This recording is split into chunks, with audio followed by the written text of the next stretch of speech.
So let's get this started.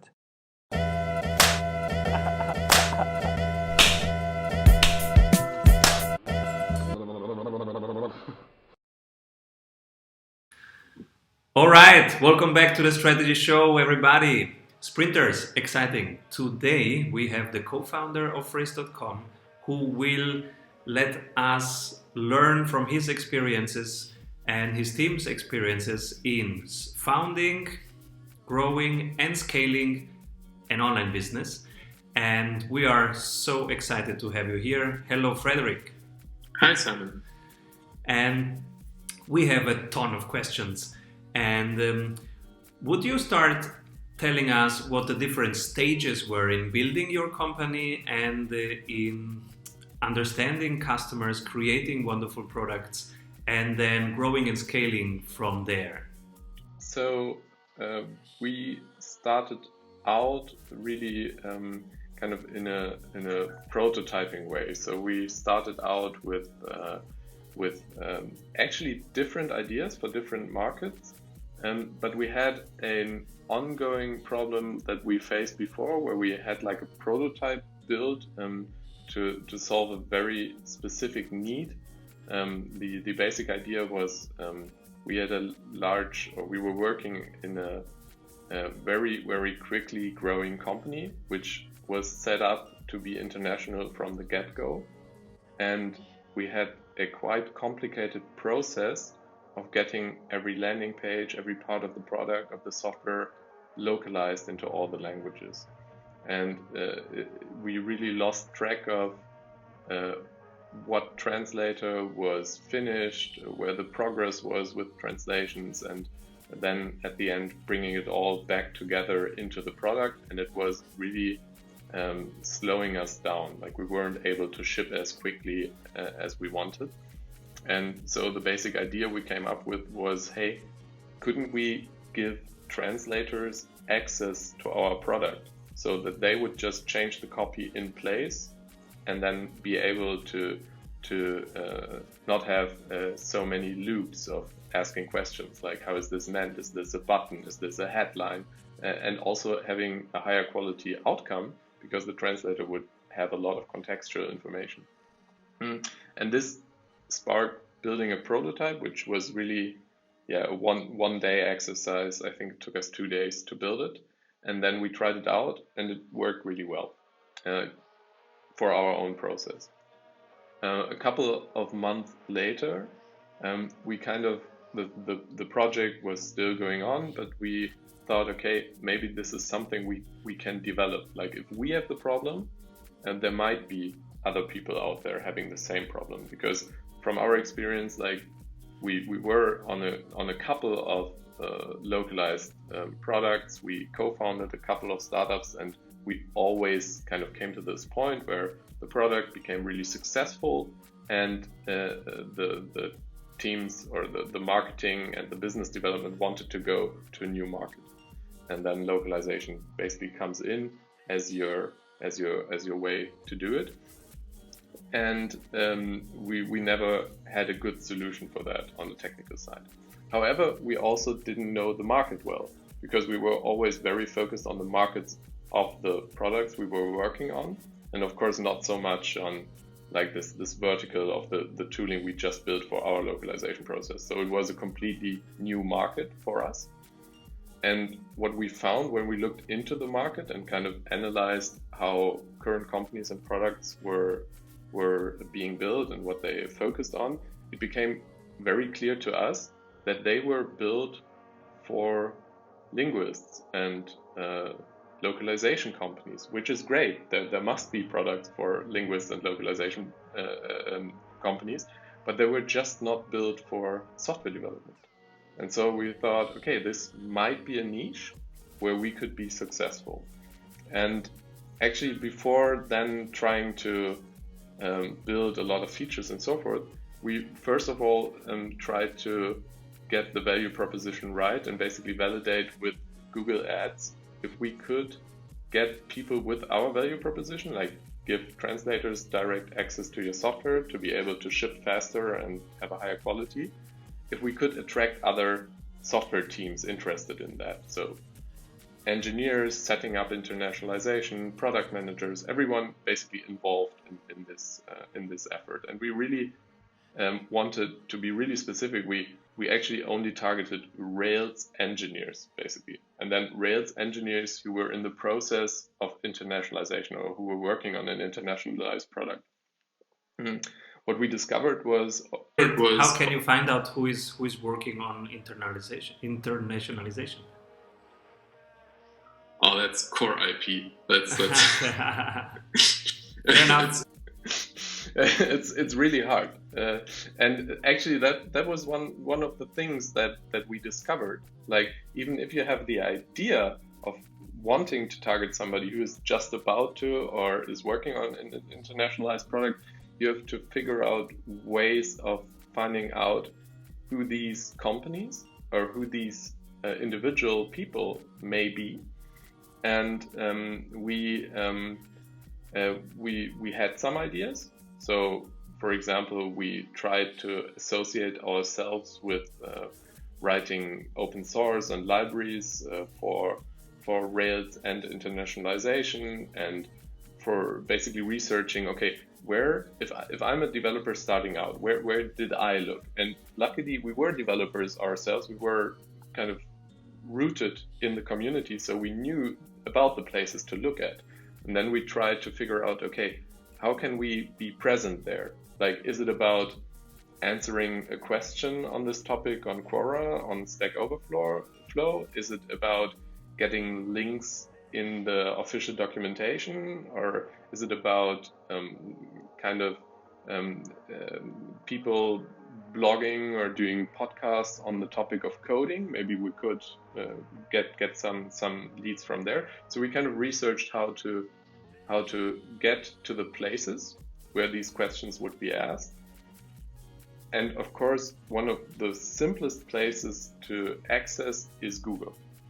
Because in search engines, you know that people ask questions, and people will go to Google for almost every of their initial questions. And then it becomes a matter of finding out the language, finding out the way or the type of questions you would ask if you have the problem or if you're new to the problem space.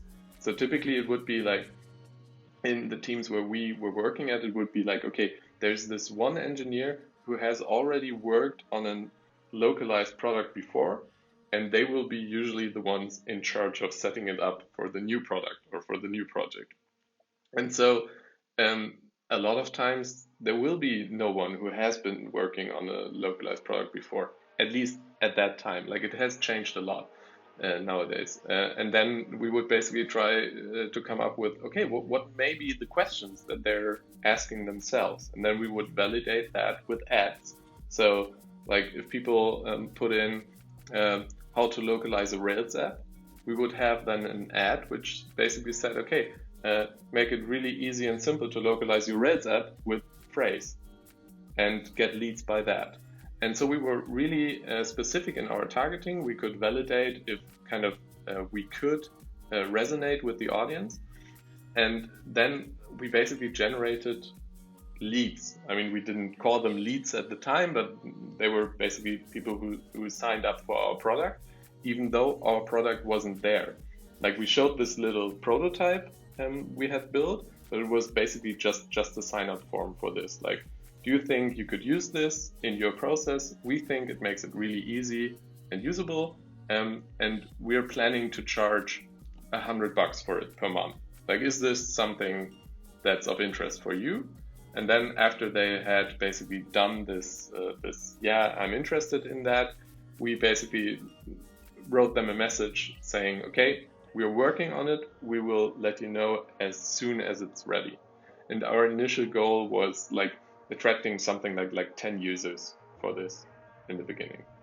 And once we had achieved that, I think we didn't achieve 10. It was like 4 or 5, but it was enough for us at the time to say, okay, there's something in it. And we see it's not only us. We had our internal proof, and now we had some external proof.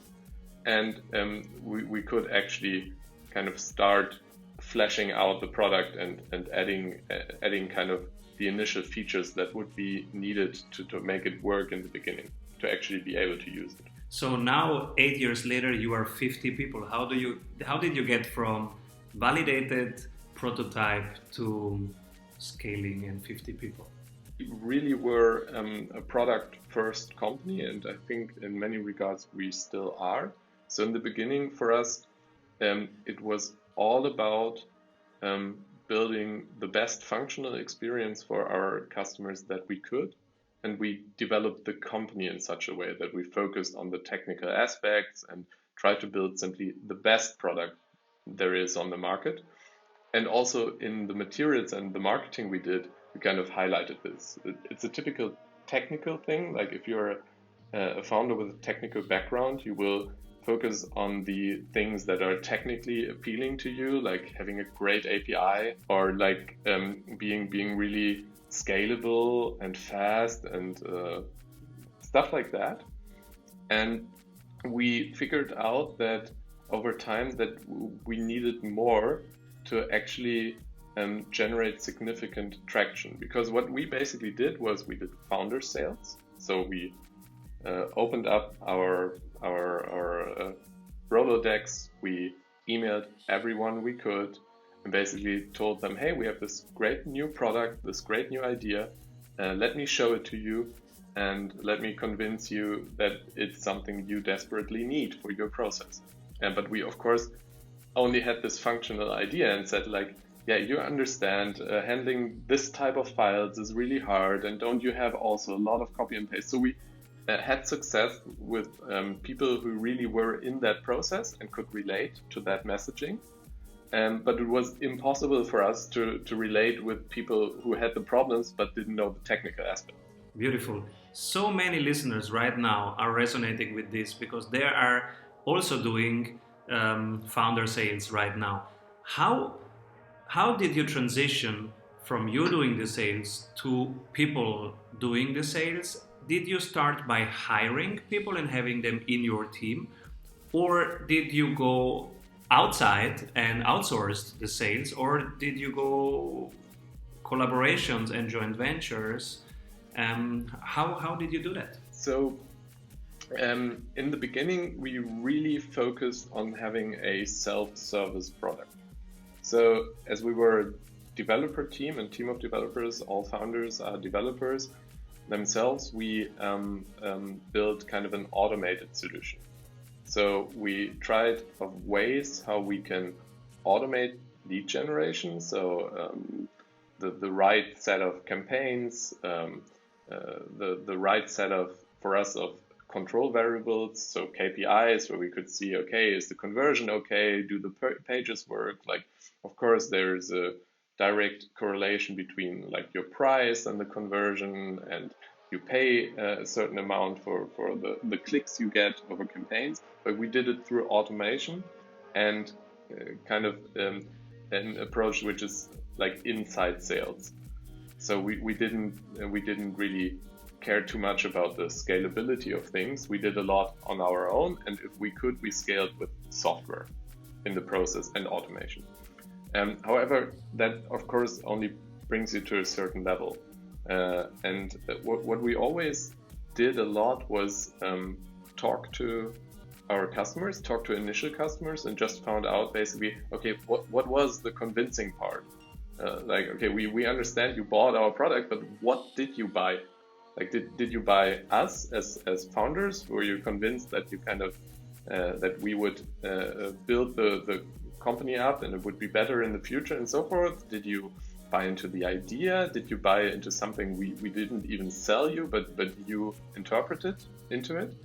And basically through this experience, we found out, okay, first of all, we need to operationalize certain things that take away kind of time. And so we operationalized customer success. We operationalized kind of this interaction with the end user.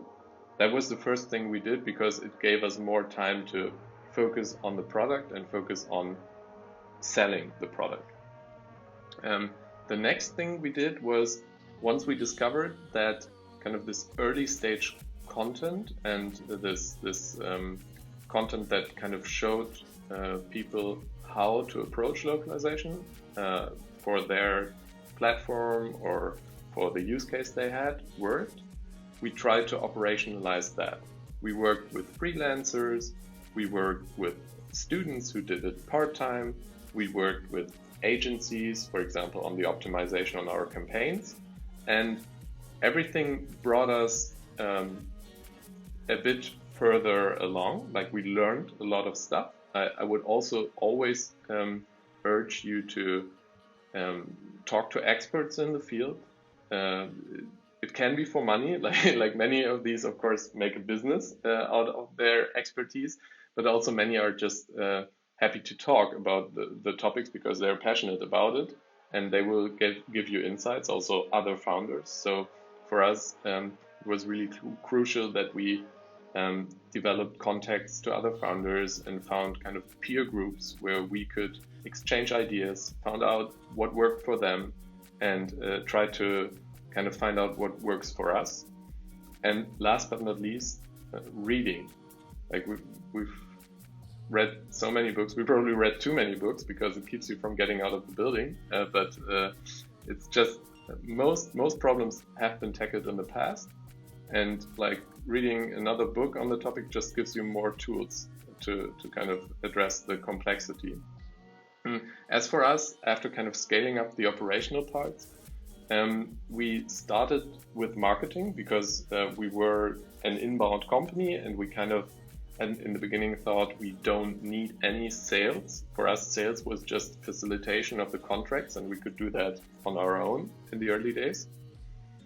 But the next thing, like when we had built up like a really small marketing team, we actually tried to build up sales. And it was mainly driven from the idea it's really good to have like one channel that kind of works, but it's also really risky, because with a channel like ads or SEO, it's not only about kind of cracking the channel initially, but then also keeping your position and being able to defend that position. And stuff can happen. For example, if Google changes its algorithm, which it does regularly, you might lose out on a lot of leads. And so as kind of a risk hedging, you have to develop multiple channels over time. And of course, in the beginning, like hiring your first sales employee didn't work so well for us, for example, because we had no sales DNA. We didn't know how to package our product. We didn't know who to approach. Like, we knew kind of this one channel, the developer interaction, which worked organically, but we didn't really know about how to approach sales, both from an execution perspective, operationally, and then what to expect. Because for us, it was like, yeah, we just put up this landing page and a couple of ads and we'll get leads. So sales will be the same way, like call 10 companies we don't know. And of course, like one or two will kind of jump on the idea and buy the product directly. And we figured out the hard way that sales, especially in enterprises, takes a long time and is about persistency. It's about, of course, the quality of your offering, but it's mostly about the customer. Like what do they actually need, want, what is important to them? Like, do we have any topic to talk to them about which they care for, where they won't put down the phone after a second? And so this building up the sales we did internally. So we hired full-time employees just because we thought that it was really important to have this knowledge inside the team and this understanding of the processes. However, then we got lucky and got somebody who was really looking for the next step, and who worked in a successful team before, but who wanted to kind of do the next step in his career. And he really helped us professionalize and build up the team. And we're still at an early stage, but it just helped to have somebody in the room with actual sales experience and who knew how things would work and how to handle customers and how to kind of move the sale forward and along, because a lot of it is also about closing and getting to the close. And so this sales DNA really helped us. And now we work with external coaches. We work with agencies to generate leads. We work with agencies to do sales experiments, and we build up our own internal team. So for me, it's always about a mix, like get the most know-how out of the market you can get and build your own expertise where it's really important for your business. And I think understanding the market and the mechanics of selling your business is always core to the business. Beautiful. What was one growth challenge where you say, okay, I would do this differently this time? Almost everything. I think like if you look at any problem a year afterwards or even a couple of weeks, you will have found out so much about the problem that you kind of laugh at your first take on it. And I think one of the growth challenges we faced in the beginning was we didn't really value spending money on sales and marketing, because to us it felt weird. I mean, coming from engineering, we were like product first, product is everything. But I think actually the step of making marketing and sales really important and really part of the company was for us a crucial moment, because like for us, founder sales is kind of easy because you always have this like you've sold stuff before, you know everything in depth, but it's really hard to kind of build an organization that really can handle that. And also the willingness to spend money on experiments and lose money is important. Like for example, we are bootstrapped and we have a very, very good business model which helps us to finance our growth. However, nowadays I would say it's crucial that you do not only spend your own money, for example. So I wouldn't shy away from the opportunity to build up a sales organization with external financing, if the leverage is right. Like if I see, okay, we've cracked the idea, we've cracked the kind of the flywheel of how it works, and now we just need money as a commodity. So I'm not as critical about spending money anymore. Cool. And one thing that you need to solve in the future, that you're trying on your way to scale even more, that you are currently trying to tackle and learning more about, where maybe others can chip in and connect with you and tell you how they did it. One thing is we're really trying to move faster in, or to learn, is how to simplify the sales pitch. I think it's really important that you can formulate an idea that really sticks in simple words and not so many words as we currently use. So that's one thing. And the other thing is we do a typical bottom-up sell.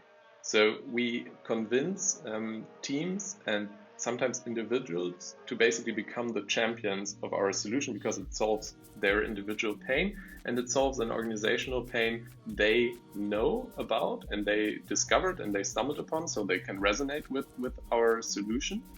However, we have a really hard time doing a top-down sale. So if there are top-down sale experts out there, I'm more than willing to talk to them, because that seems to be a hard nut we're still trying to crack. Beautiful. Also, people, go to Phrase.com, see what their pitch is right now, and mail Frederik and their team what your idea is on how an even simpler way of putting it is. So you could get a lot of free consulting in the next days. I love it. And Frederik, is there something more you want to share with the audience about the growth of your company, the scaling of your company, and what you learned on the way? I think there is. Like in a previous interview, we talked about um, the founders needing passion and kind of needing to have a passion that holds for a couple of years. And for the company, the organization, I think it's the same. Like, besides the spiritual core that you need to kind of align everything around, you also have to think about the culture you're building up. And it may sound a bit meta, but you're always building up a culture. It doesn't matter if you're like 5 people or if you're 100 people, and it doesn't matter if you call it culture or if it's just kind of the ways you act as a founder or you act as kind of a director in the position you're kind of implementing a culture. And the earlier you think about it, the more it can help you. It can be a formative aspect. It can give you alignment in the company. It can show everyone what you care about, and it will propagate. And I think a lot of things, especially like in the transfer of knowledge and sharing ideas, a culture can really help on that. Like, if you foster the culture, if you focus on it, if you also detect deviations of what you started out or what you wanted to have as a culture in the company, tackle it. Because culture is not about hygiene, it's about getting things right, doing the right things, attracting the right team members, and being able to achieve great things. So we did a lot of experimenting in that area. We do self-organization, we align ourselves with holacracy, we try to be really transparent about things. So we have a lot of numbers. We're maybe too data-driven in certain aspects. Some aspects we cannot even put a number on it. But I think we have a clear idea on what our current culture is, and we really actively shaped it, the types of meetings we have, the types of activities. Some things people resonate with a lot. Some things may be oddities of us as founders, but are still part of our cultural core. And I think this cultural core is really, really important. Love it. And it's both. It's an operating model, if you say holacracy, and then there is a set of structures and systems and processes and reports, if you use Glassfrog or something similar, which create culture, because structure creates culture. Do you have also something like a manifesto, a values set? How do you make culture tangible, and maybe even I ask because this thing you see here, that's the manifesto of the strategy sprints team, and every month when we have our performance dialogues, there is also one part where we don't just talk about performance and KPIs and the monetary situation, but we also talk about these behaviors that we listed here, and we give feedback to each other 360 degrees about how did I perceive you. For example, one is called always curious, and then I get feedback if I was perceived in this month, in that meeting, in that case, as always curious from 1 to 10, or as just very stubborn. And and we learn from that, and we give and get feedback about that. And it's also something that we can show to clients, and there is also a checklist if we work with somebody, if they can relate to this, and if we think that they qualify to this kind of set of values, and we call it the manifesto. How did you make your values workable, tangible, discussable? So it's for us, it's definitely an iterative process. In the beginning, we started out from like this vision, values, mission pyramid, and tried to align actually as a founder team on what we thought were our core beliefs, or what we thought were the values we would like to see. So it was very constructivistic, and this iterated over time and became more an approach to what values do we demonstrate, what is kind of organic to us, and what of these demonstrated values are really the ones we wanted to focus the company on and align the company on. And also, of course, this founder-only discussion then became a company discussion. More and more people are involved, and so it iterates over time. From a documentation or paper perspective, we have a compass. So we have one compiled document which contains the values, which contains where we come from, an idea on where we want to go, simple sets of yes and no answers to often ask questions about our direction or focus or market or company. And we have that given to every new hire, new employee joining the team, and we regularly update it to align it with kind of our current set of strategic objectives. And we also talk often about this. I think like closing the loop, for example, in feedback processes, using the values as something you can talk about is really important, and we're not yet there. So it's not like a dimension that we use as you described in talking about things, but it's definitely something we're looking into making more accessible and making more present in meetings and in these kind of feedback processes. Beautiful, Frederik.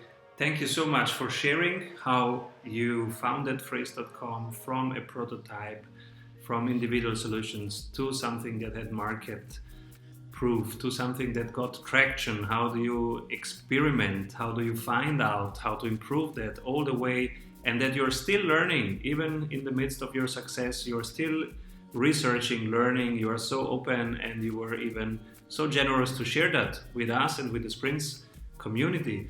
So thank you so much, Frederik.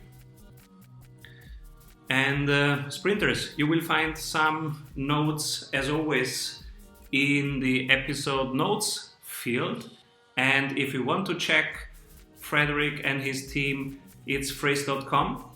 So everybody, thank you so much and keep rolling. Bye-bye. Bye, Frederik. Thank you, Simon. Entrepreneurial freedom is awesome. It's also a lot of hard work to get there.